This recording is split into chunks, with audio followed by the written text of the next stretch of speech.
Let's say you're using a third-party service provider to perform a very critical task for you. Let's say that it is an application development firm, or it is a managed IT provider, or it is outsourced human resources.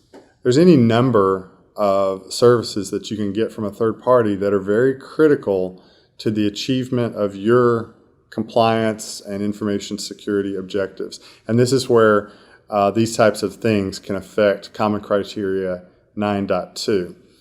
And so, try not to have the attitude of, well, they're just a vendor and they don't have any access to critical data.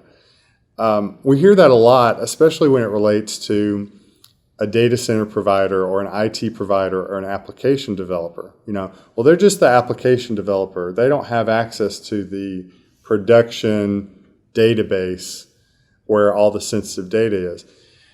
That specific thing may be true, but what if the development company doesn't follow best practices and secure coding standards, and they introduce code into your environment that introduces a vulnerability into the environment that has access to the secure database with sensitive data? You would care about that control failing that really was under the jurisdiction and control of that third-party service provider.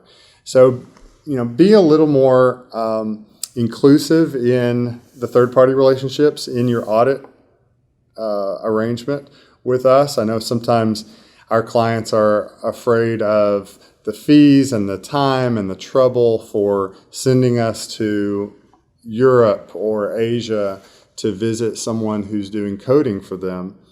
But it's a big risk. It's a big issue these days. What are they doing at this location where they control these critical tasks for you?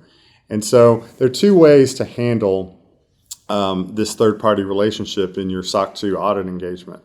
You can carve out a third-party service provider.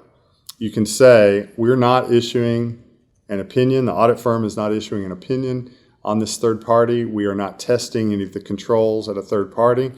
That's an appropriate way to handle it. The implication of that is once you hand that report to your client may say to you, well, how do you validate the controls at this third party?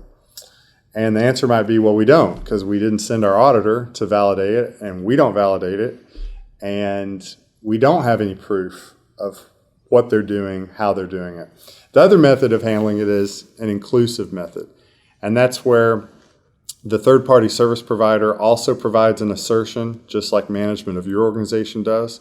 They're asserting certain things about their controls and their environment, and they are being tested just like you are in your engagement. And we, as your auditor, can perform that testing.